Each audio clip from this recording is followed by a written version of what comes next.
Hello everyone, welcome to MS Study Guru. So आज की इस वीडियो में मैं आपको बताने वाली हूँ career opportunities after masters in arts. तो बहुत सारे मेरे जो लर्नर्स हैं वो मुझसे अक्सर ही सवाल पूछते हैं कि मैम हमने मास्टर्स किया है या हम मास्टर्स करने जा रहे हैं, कि तो क्या मास्टर्स इन आर्ट्स के बाद कैरियर अपॉर्चुनिटीज कम है? जिन्होंने ज़्यादा प्रोफेशनल लेवल की स्टडीज़ की हैं, एमटेक वगैरह, क्या उनके लिए ज़्यादा अपॉर्चुनिटीज़ हैं? जिन्होंने आर्ट्स में मास्टर किए, क्या उनके लिए कम अपॉर्चुनिटीज़ हैं? तो ये बहुत लर्नर्स की मिसकंसेप्शन रहती है कि अगर उन्होंने सिंपल एमए किया है तो शायद उनके लिए जॉब अपॉर्चुनिटीज़ कम है ना। तो इसी के बारे में आज मैं आपको बहुत सारी चीज़ें बताऊँगी। तो देखिए भाई, आपके सामने खड़ी हूँ, मैंने भी मास्टर्स इन आर्ट्स ही किया है और सक्सेसफुल मैं हुई हूँ अपनी लाइफ में। आप मुझसे भी ज़्यादा सक्सेसफुल हो सकते हैं, ठीक है। सो ध्यान से इन सभी करियर अपॉर्चुनिटीज़ के बारे में समझिएगा। नए आए हैं चैनल पर तो सब्सक्राइब ज़रूर कर लीजिएगा, ठीक है जी।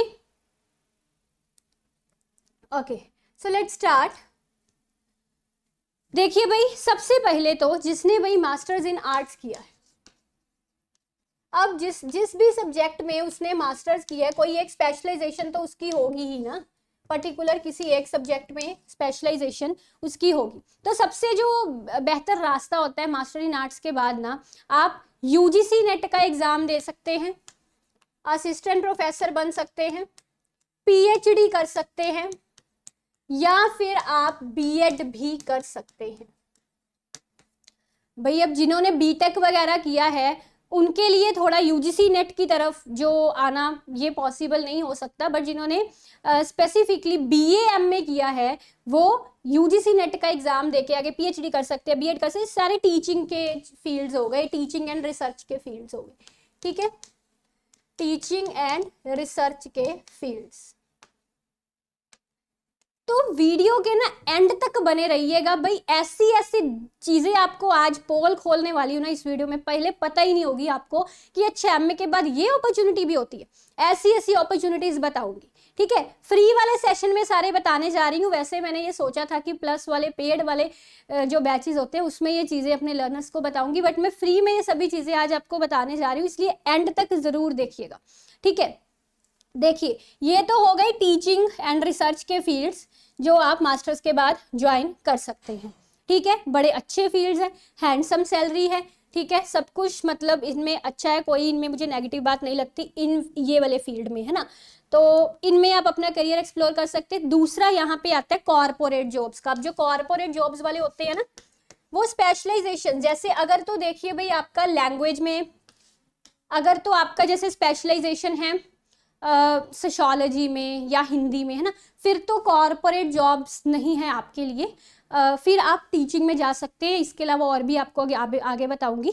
जिनका मास्टर्स इकोनॉमिक्स में है या जिनका मास्टर्स इंग्लिश में है ना, जिनका मास्टर्स कुछ ऐसे मतलब टेक्निकल सब्जेक्ट में है, मास्टर इन आर्ट्स है बट टेक्निकल सब्जेक्ट में है, उनके लिए यहाँ पे कॉर्पोरेट जॉब्स भी अवेलेबल होती हैं। बहुत सारे कॉर्पोरेट सेक्टर्स वाले, कंपनीज वाले अपने सब्जेक्ट स्पेशलाइजेशन की डिमांड सब्जेक्ट स्पेशलाइजेशन की डिमांड करते हैं। जैसे कि मास्टर्स इन इकोनॉमिक्स वालों के लिए बहुत डिमांड है जी कॉर्पोरेट हाउसेस में, कंपनीज में, जहाँ पे उनको स्पेशलाइज्ड चाहिए होते हैं इस एक पर्टिकुलर फील्ड के, जिन्होंने एक पर्टिकुलर फील्ड में ही मास्टर्स की हुई है।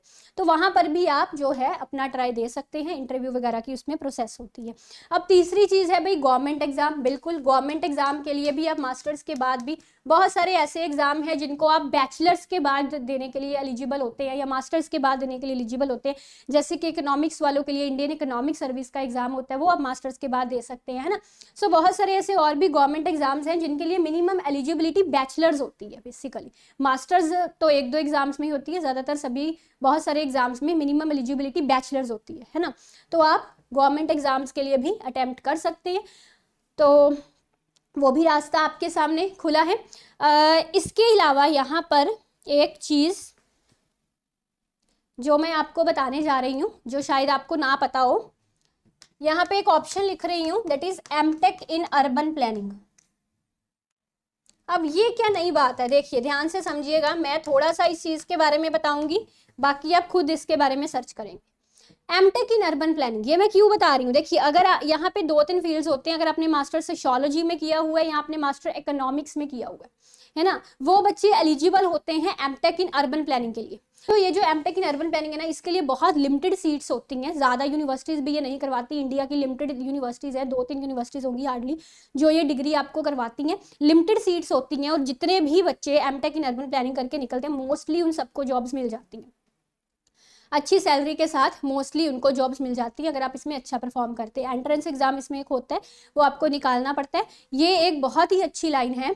अगर आपने एमए इकोनॉमिक्स या एमए सोशियोलॉजी किया है तो डायरेक्ट आप एमटेक के लिए जा सकते हैं। देखिए ये भी एक आपके लिए ऑप्शन है, एमटेक इन अर्बन प्लानिंग, ये आप कर सकते हैं। तो इसके अलावा एक और चीज़ होती है, एक वो चीज़ क्या है,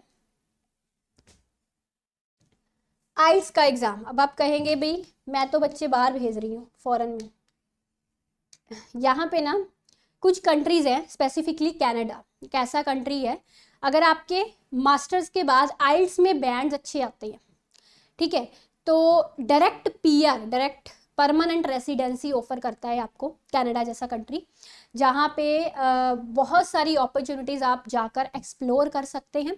बेसिकली जिसने मास्टर्स की है उसी का ही इसमें एक स्कोर होती है, कट ऑफ निकलता है। अगर आपने मास्टर्स किया है तभी आप वो कट ऑफ क्रॉस कर पाएंगे, अकेला बैचलर वाला स्टूडेंट के लिए वो कट ऑफ क्रॉस करना पॉसिबल नहीं होता। मास्टर्स किया है प्लस उसके बाद आपके आइल्स के अच्छे बैंड आ जाते हैं, तो ये रास्ता आपके लिए बहुत अच्छा है, एकदम साफ साफ रास्ता है। आइल्स करना है और कनाडा की पीआर के लिए अप्लाई करना है, लॉट ऑफ अपॉर्चुनिटीज़ उसके बाद आपके लिए भरी पड़ी है। तो ये सारे रास्ते मैंने आपको बताए हैं मास्टर्स इन आर्ट्स को करने के बाद। इन सभी रास्तों का फ़ायदा उठा सकते हैं, इन सभी फील्ड्स में अपनी करियर को एक्सप्लोर कर सकते हैं। ठीक है जी, अगर आपको वीडियो अच्छा लगा है लाइक शेयर ज़रूर करिएगा, दूसरों के साथ भी शेयर करिएगा। डिस्क्रिप्शन में सारी डिटेल्स दी गई हैं, मेरे टेलीग्राम चैनल की डिटेल्स दी गई हैं, कोर्सेज की डिटेल्स दी गई हैं, बुक की डिटेल भी दी गई है। ठीक है जी, thank you very much for watching, take care, bye bye.